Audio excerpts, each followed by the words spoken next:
So if you are joining me live, sorry I'm a little crooked. I'm back in my dressing room today.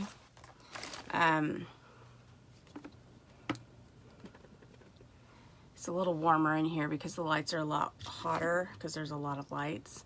So I'm gonna try, I can't see very well over here because I don't have my glasses on, so I'm gonna try and watch if you have any comments over here. So today is Christmas Eve. Greetings and salutations. Christmas Eve, happy Christmas Eve, yay, Christmas Eve. So let me just start off by saying that the holidays are both an awesome and amazing thing, as well as it can be a very difficult time for families who have lost someone. In 2016, my husband and I both lost our spouse, or our dads. We lost our spouses 9 months apart back in 2009 and 2010, but we lost our dads in 2016, just 9 months apart.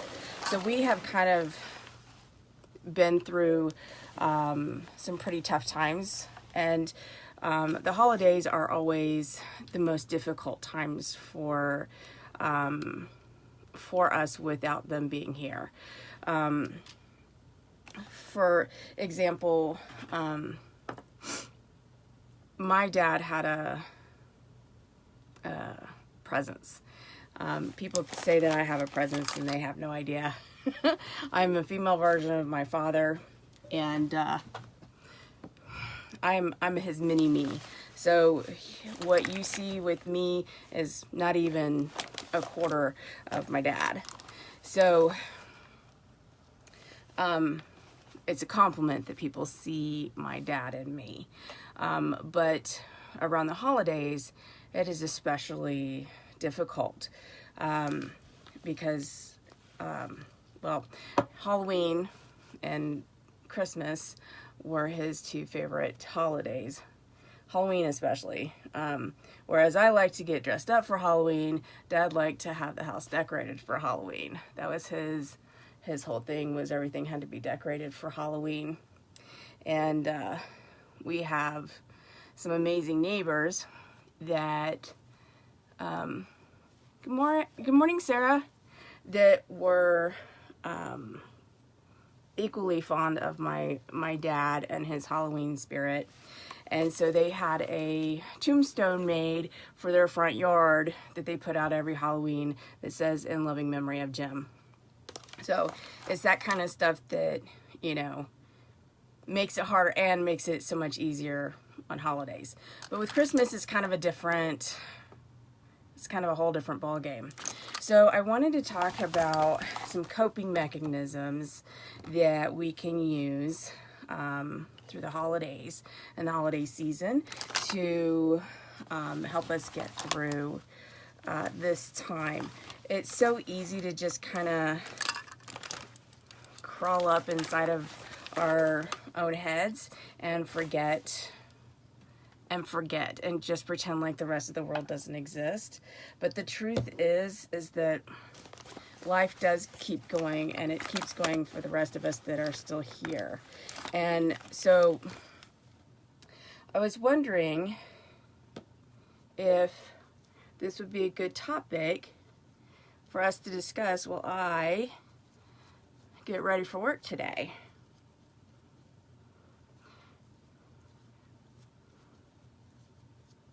I know it's bright and early in the morning. It's ridiculously so. But I had to be at work at 7:30.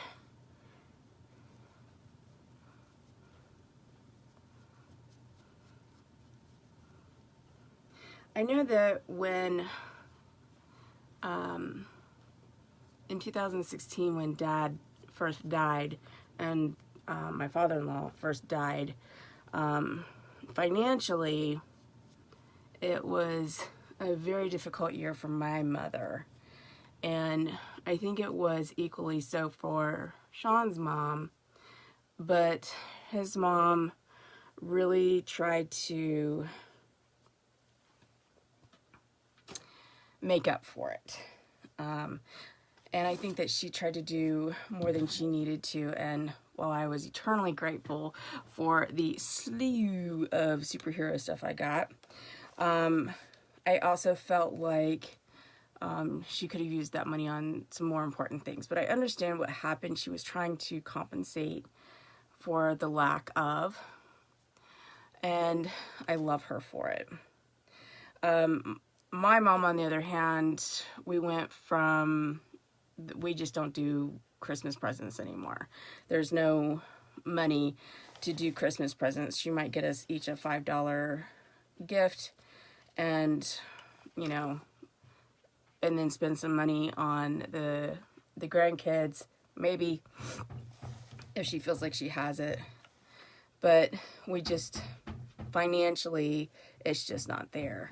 And I have been trying to compensate myself for the lack of Christmas, so to speak, for the rest of the family, which I don't have the money to do that either. So what I did this year is, and I've done this in the previous years for friends and family and stuff, but some ideas to help with cost is I bought Christmas socks, actual like socks that you can wear in bulk, and just filled them with candy and little knick-knacky things. You know, probably spent,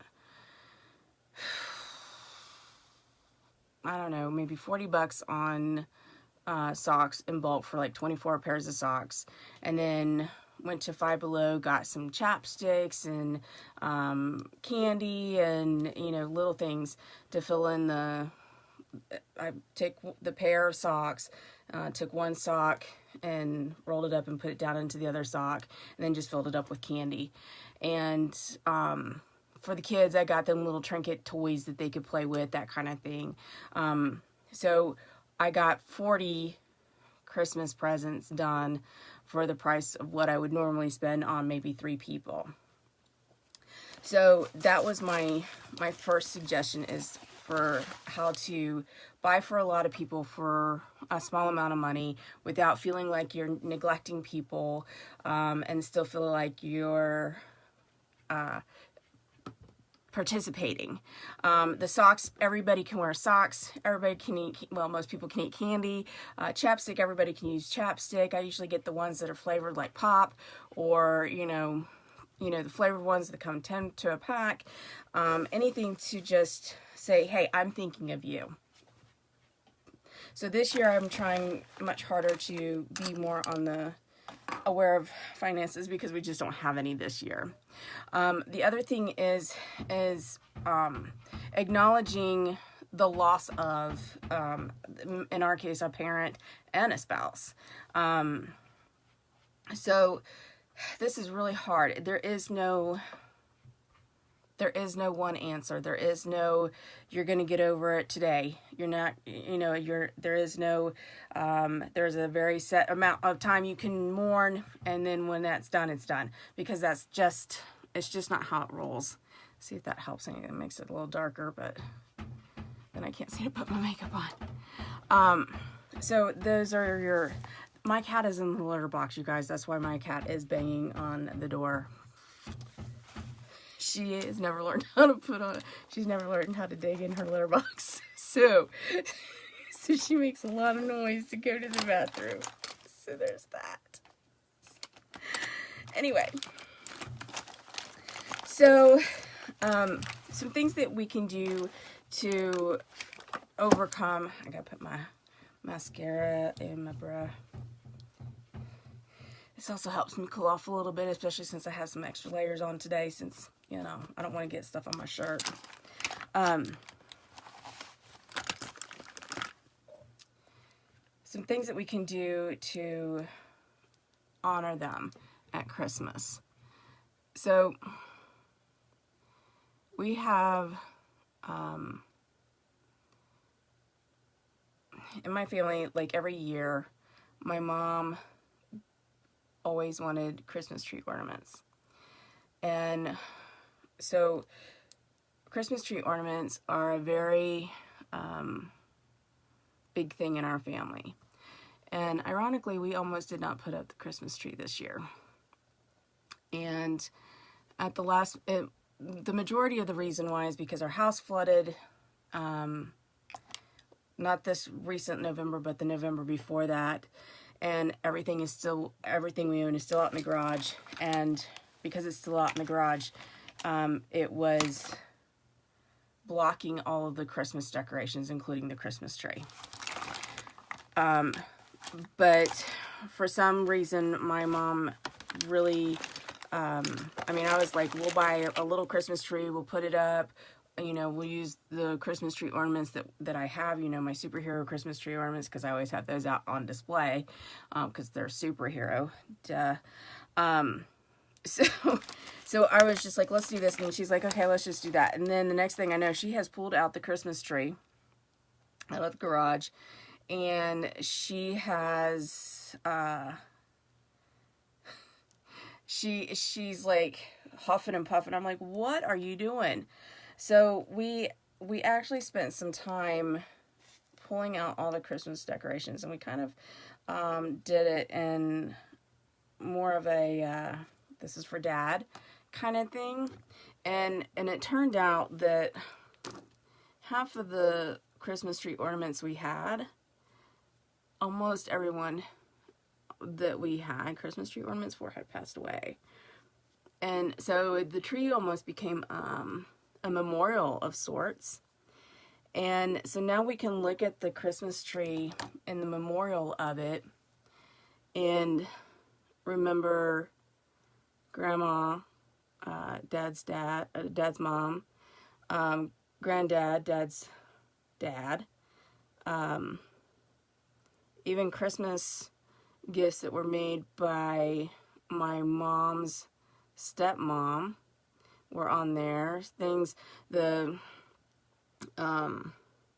stockings that we used were stockings that my mother's mother made for us back probably when we were born. So these things are like, mine is probably 40 46 years old, 47 years old. And it's nothing like my personality. It's, you know, it's just, it's not even Christmassy, the material she used. It's ducks coming out of their eggs, but it's pink. So that's important to note that it was pink. And my sister's is actually kind of scary. It's clowns, like not cute clowns. It's just clowns.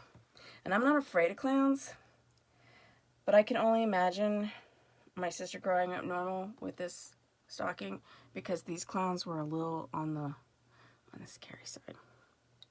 Just a little weird. So that's her stocking. And we even hung up Dad's stocking, even though he's not here. So it's kind of like he's here in spirit, and I know he is. But it was nice to see a memorial Christmas tree to all the people that we love who've passed. And remember,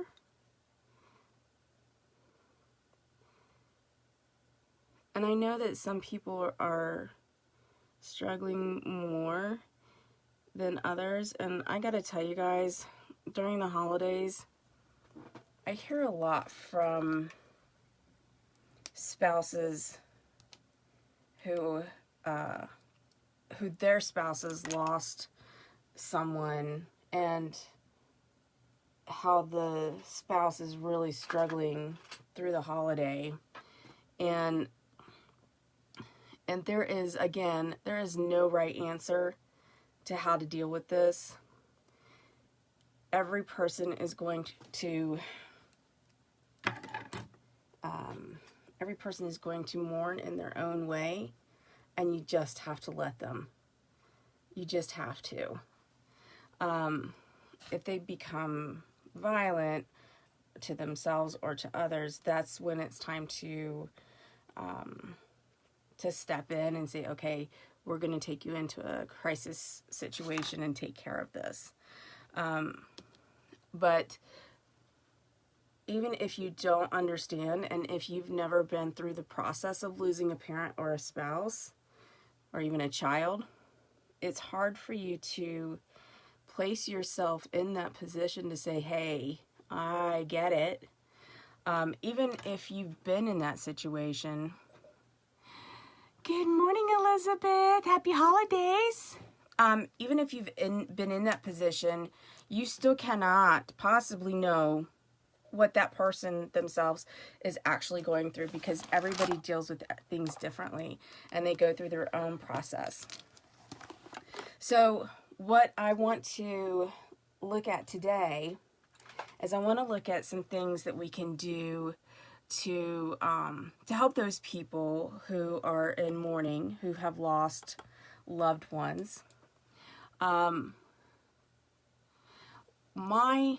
thing that I have to do when I'm in that place is I have to go out. I don't mean like to the bar and stuff like that. I mean, I have to be in the presence of other people who love me and want to be in my energy, who will give me the energy that I need. Now, I am an ambivert, which means that that I am both introverted and extroverted. So I sometimes need a little bit of my own alone time, and if I don't get it, I'm exhausted, especially when I have had my out and about kind of things where I've visited with people. I have to have the opposite in equal amounts almost. So if I spend a day out, I have to have a day in and have my downtime. But during the holiday season, it's imperative for me to have my my time with my friends to revitalize my spirit and be around the positive energy and the people that I know, love, and trust, and who know, love, and trust me.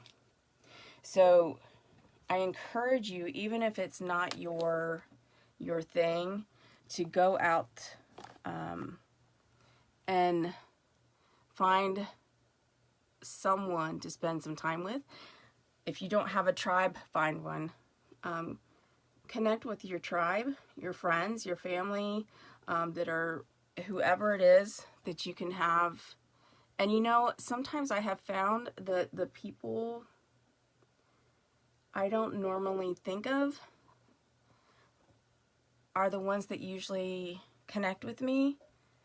And I'm always grateful that they come to me, because I'm just so unprepared for this new outpouring of love and energy, but it's exactly what I need. And so be open to that energy, that person who is reaching out to you, who may need just as much as you what you need. So that's my first and most important thing, is understand that there are other people out there who are going through things, and finding each other in a positive way. There's that Me Too moment, but then there's also that we can get through this if we do it together mentality. And that's the most important part of it. If you dwell on the negative part of it, you're probably never going to get past it. But if you dwell on the positive parts, the things that happen that were good, the happy times, not always the sad times, but the happy times, it helps you move forward, and it helps your friends move forward too. So be open to new possibilities. Be open to new people in your life. Be open to that new energy, because sometimes it's just God, the universe. It's somebody with a higher power trying to gift you what it is that you need. So be open to that.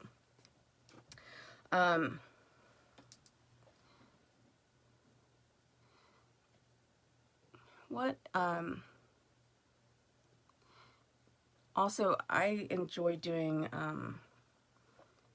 soup kitchens, helping people who have less than me can bring me so much joy. Now, I will acknowledge right now that I have been fairly ill, and getting out and doing the soup kitchens, or not even just soup kitchens, but not soup kitchens, but where they actually give groceries to folks who can't afford it. I don't know why my brain has shut down this, because it's 6:40 in the morning on Christmas Eve. That's why my brain has shut down. Like food kitchens, where they actually give groceries, not just cook for them, but actually give them enough groceries to last them for a week. I enjoy doing that as well, but I have not been able to do as much as I have in the past due to my illness here recently. And I have to be honest with you, it's absolutely killing me. I don't like being not able to help out, and that's one of the things that I enjoy doing. So it's really hard for me not to be able to do that. So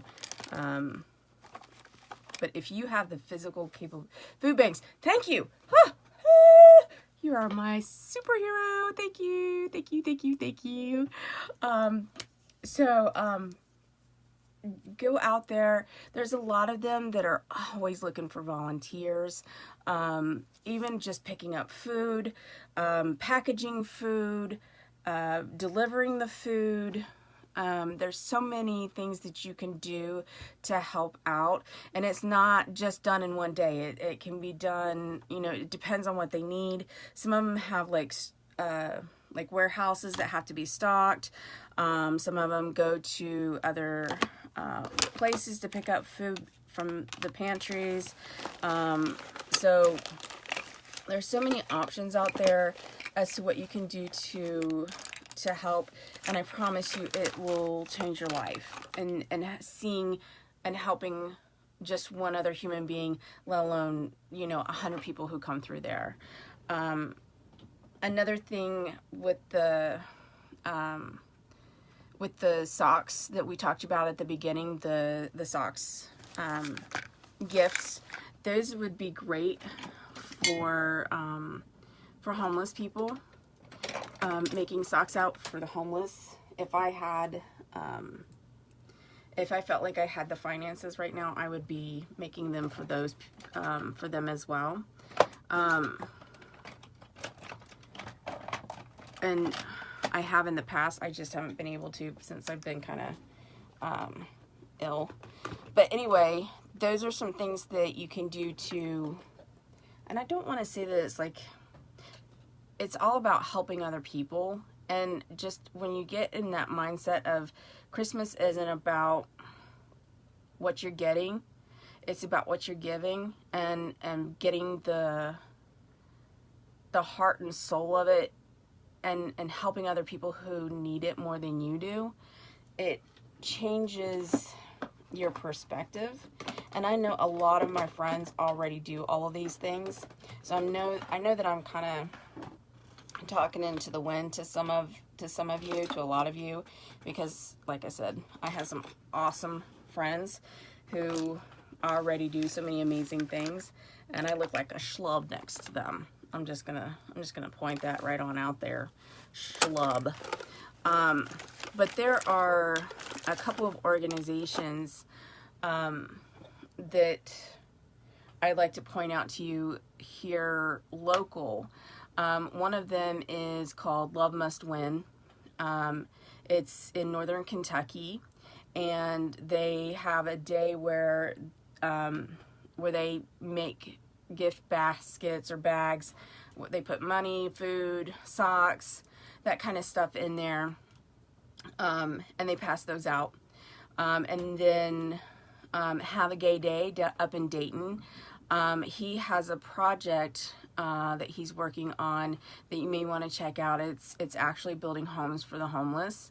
So those are two things that I can highly recommend helping you in that direction if that's the way you want to go. And I will tell you that when I'm doing stuff like that, I feel amazing. I feel like so it's kind of a selfish kind of reason I do it. It's kind of, thank you, Sarah. Have fun at work today. What time is it? Am I running late? Yep, I'm running late. I'm going to have to hurry up. You guys need to stop talking so I can get my face done. Anyway, I can't find my eyeliner, so I'm kind of freaking out a little bit.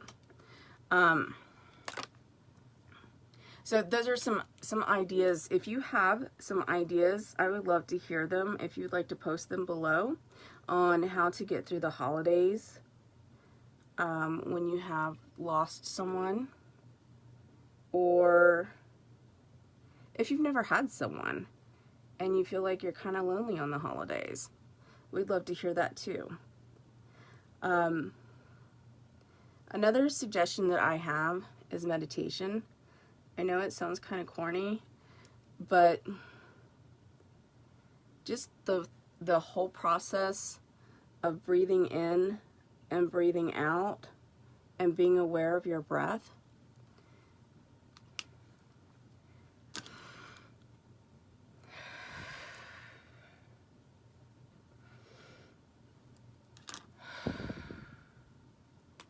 Good morning, Iris. Is enough sometimes to just rebalance yourself and help you get through that hard time. And believe me, there are some days when I'm just going, so not really working that way, but I'm just saying that it can get you in the right direction. Iris, we're talking about how to do the holidays when you've lost someone. And they don't actually have to be a loss from death. It could be a divorce. It could be any kind of, this person is no longer in my life and now I have to move forward.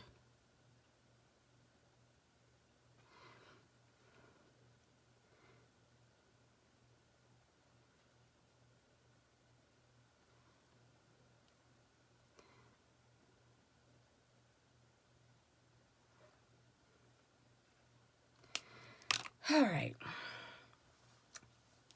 So what do you think? Do you think that you have any advice that you can give to our viewers, Iris, about how to overcome the loss of someone during the holidays and what you would do?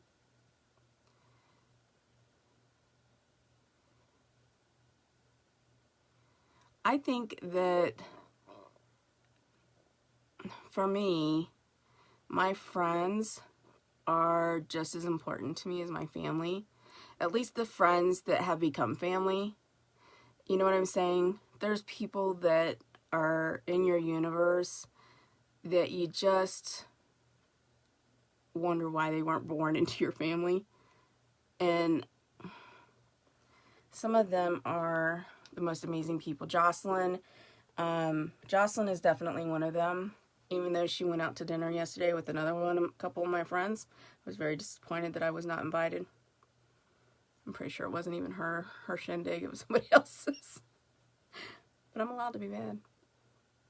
She went to lunch with my junior high best friend. Like, she was my family. She was my sister. And I saw a picture of them together and I'm like, wait a minute. This is not cool. I don't even think either one of them realized that they knew me. But I still had to give them a hard time because that's just how I roll. Hey, Tracy Lynn. Welcome. So I'm getting ready for Christmas Eve at work today. And I did my hair with the anticipation of wearing a Santa hat.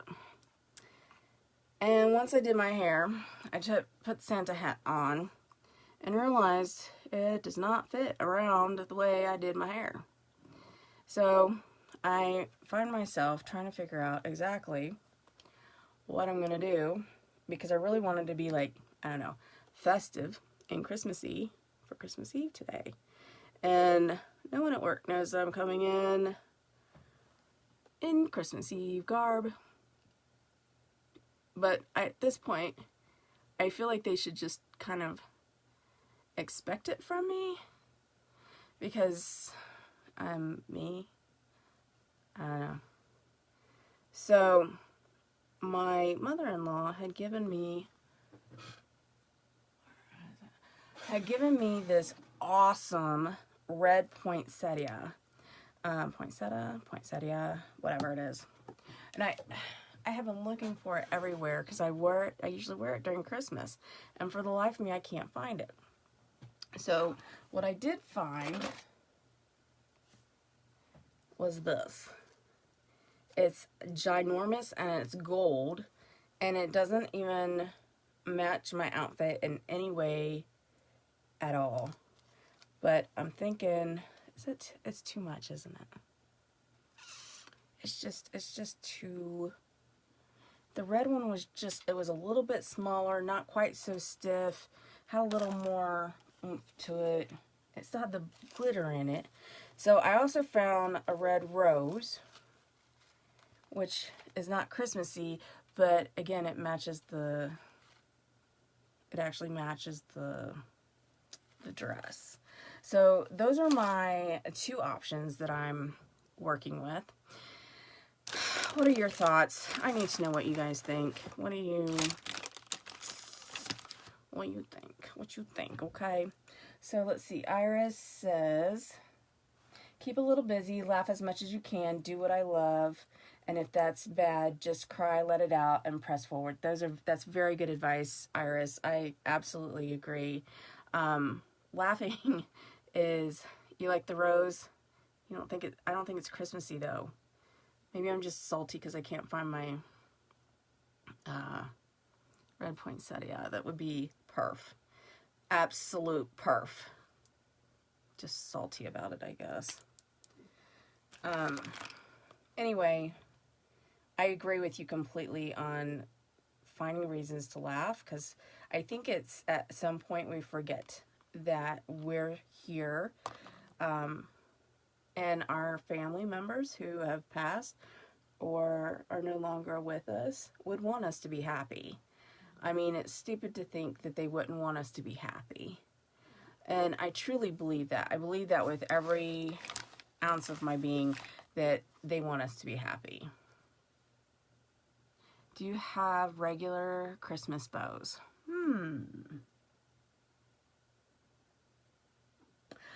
I have little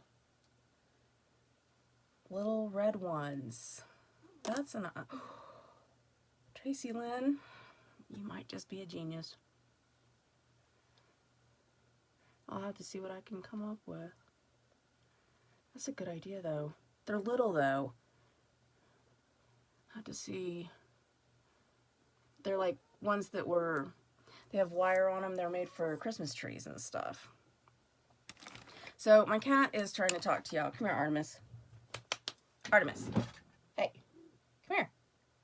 You want to talk to people? Come up here so they can see you. So this is Artemis. She's named after Wonder Woman, of course. So she says hi. See, she's a little disappointed in me because I didn't do our morning ritual, which is our make-out session. She has to lick my face for 25 minutes. So I usually get my exfoliation on before I do my makeup. So now I'm going to have to fix my makeup once she's finished with the exfoliation process. So this is our morning ritual. I had to carry her around like a baby, and so she's a little disappointed in me that she did not get that loving today. So she has moved on now. Hopefully that was enough of some attention to make her feel better, and all is well with the world again. That's something on my face. Something black on my face. What is that?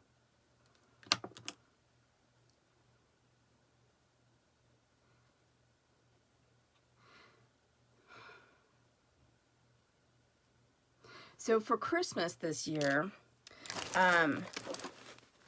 my mother-in-law, Sean's mom, got engaged, and I posted the video. So if you haven't checked it out, you have to check it out because it is adorable. So let me tell you, I really want you to go watch it, but I'm going to tell you what happened because it's hysterical.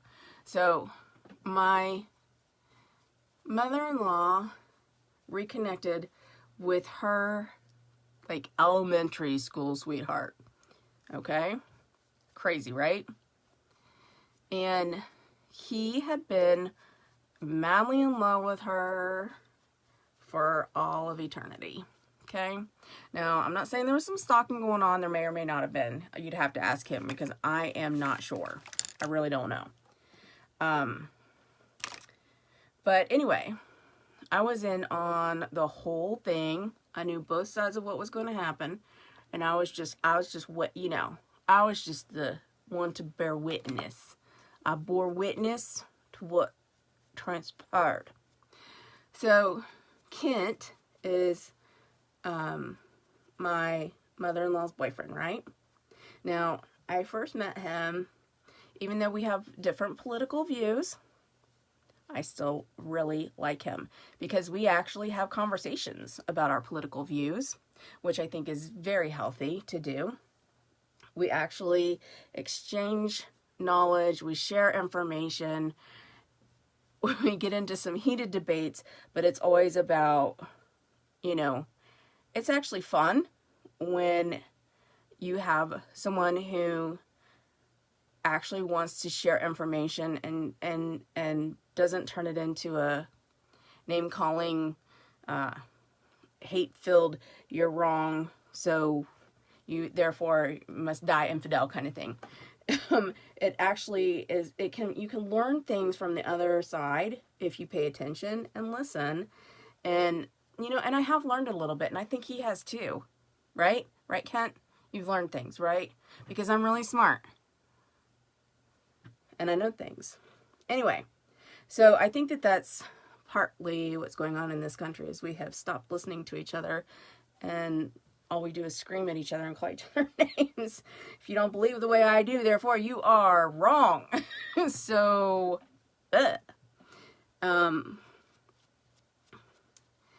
so keep that in mind. Anyway, so I like him. First time I meet him, he's just like my dad.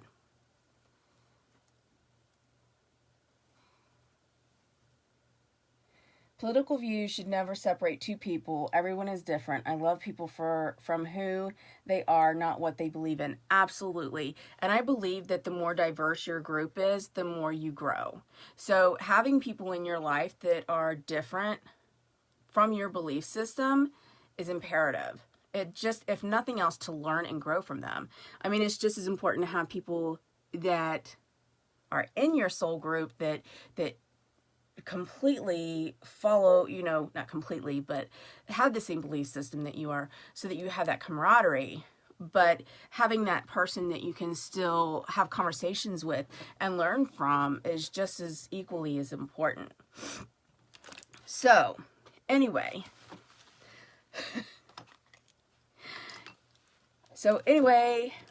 I meet this guy and I'm asking him questions.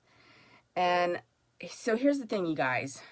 I told you that my dad died 9 months before Sean's dad died. And my dad was a big personality. And so there's not many people like my dad. I am a mini version of him. I'm a female version of him. But on the grand scale of things, I'm this big to him. You know what I'm saying? I had to put lipstick on. Anyway, so I met with, his name is Kent, okay? Get it? Clark Kent. So he's already got 1 point for me. We have a conversation at Red Lobster where we go out to eat. And I'm grilling him. I am the daughter of a cop. I think like a cop sometimes, most of the time. Sometimes. I don't know. It's a cop thing. Anyway, I'm a blue daughter. So I'm really good at giving the third degree when I first meet significant others for the first time. And sometimes I like them, and sometimes I'm like, And it's hard to tell people you care about, hey, this guy, he's no good. And so there are some people you can do that with, and some people you just can't, because they're not going to hear you.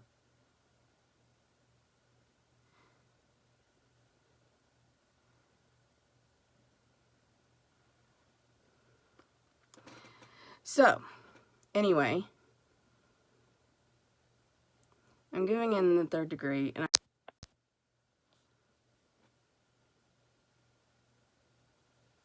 am I back?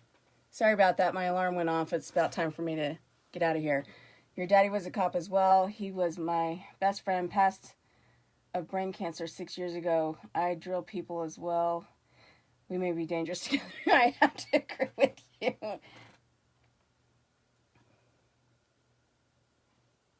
You wish you would have listened with your first husband? I get it. Me too. Me too. Trust me. Me too. So, anyway, I usually have a rule for my close friends that they're not allowed to date anybody until, make it official until I have met with them. So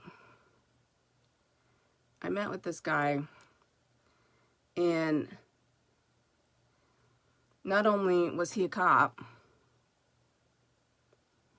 he talked like my dad. He sounded like my dad. I asked him questions that I would ask my dad, and he verbatim gave me the exact same answer, which kind of completely tripped my brain. Ah.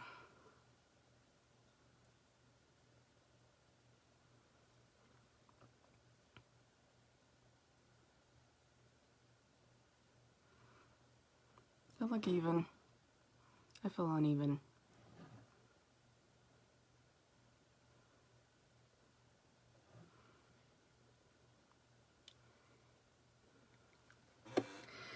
Anyway,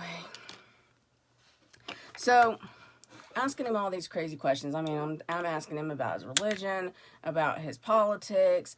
I'm asking him like random questions you don't actually normally ask normal people on the first time you've met them. I mean, I'm just like giving him down the road, 3rd degree. I want to know everything. You know, you are not worthy of my mother-in-law until I say you are worthy of my mother-in-law. Now, my mother-in-law and my husband are just sitting there. Neither one of them are bothering to talk. They're just watching this back and forth tennis match between us, right? So, I finally come to the conclusion that he is acceptable. And not only have I decided that he is acceptable, I've already decided he is my other dad. So, before the end of the meal, I'm already calling him Dad. I am. I'm just like, you are the father. You will treat me as your princess because that is the way it is meant to be. So anyway, here's what happened. I have to hurry this up because I'm running out of time. So he calls me or texts me or something, messages me and says, so I have a ring. And I'm like, it take you long enough? It's been like 3 or 4 months. I don't know. So, he's like, we're going to do this at the not Clifton Mills, something Mills. Is it Clifton Mills? The mills where there's all the lights and stuff. Anyway, so we go up there, and this is what happens. The video is in this feed, so you can go check it out if you haven't had a chance. But you have to go check it out because it's kind of funny. Anyway, so I brought the candy ring. All right. So Dad had told Mom that he was going to prank Sean and I with a fake engagement proposal. So I brought the candy ring, so I knew what was going on, right? I know everything. Everything is known to me, because that's just how I roll. I got to know it all. Somewhere I have blush. I just don't know where I have the blush.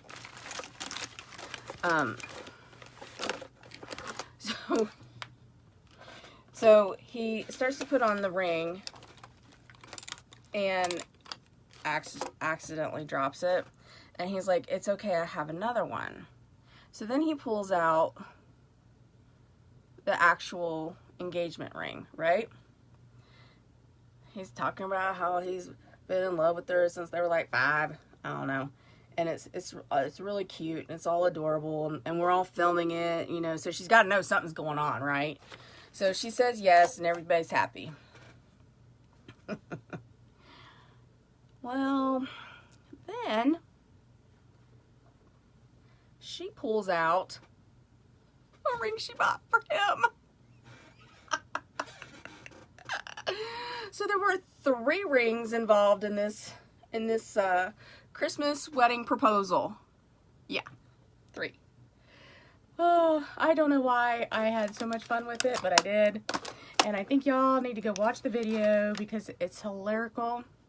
Because neither one of them knew what was going on, but I knew everything. Everything. And Kent had his buddy there who kind of knew what was going on. So that's kind of where we're at. And that was my mom calling me because it's time for me to go. So I guess my makeup is as good as it's going to get. I'll have to grab some Christmas bow for my hair.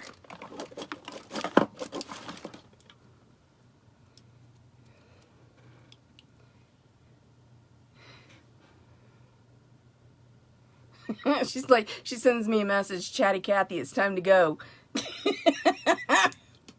Alright, so, I hope that this helped some of y'all with your Christmas and New Year's Eve shenanigans. And I hope that you all have the most beautiful time with friends and family, and that your holidays are merry and bright, and that your new year is even better than this year, because I don't know about you all, but I am so done with 2018 that I'm just ready to move on with my life and be awesome and healthy. Healthy would be good. So if you wouldn't mind, I do have some I have a beautiful mirror, handheld mirror, to give away today. So if you have it within you, please share our videos, like our videos. For people who share our videos, please make sure that you make them public so that we can see that they've been posted, so that we can enter you into the drawings. We actually give something away on every video, so the more you join us, the more chances you have to win something. And we throw in all kinds of awesomely weird random things. So make sure that you share and like our page, and share and like our video, and I think that's it. I gotta go, you all. You're gonna make me late for work. Would y'all just shut up and leave me alone? Elizabeth, I love you. Iris, I love you. You are so, your pictures are just like everything right now, Iris. And I'm really disappointed that, really? You have the greatest palette to work with, and you're not working with it. So I'm very disappointed in you, young lady. We're going to have to change that. So, I'm ready for Christmas, y'all. I hope you all have a very happy holiday, and I love you all. Stay fabulous.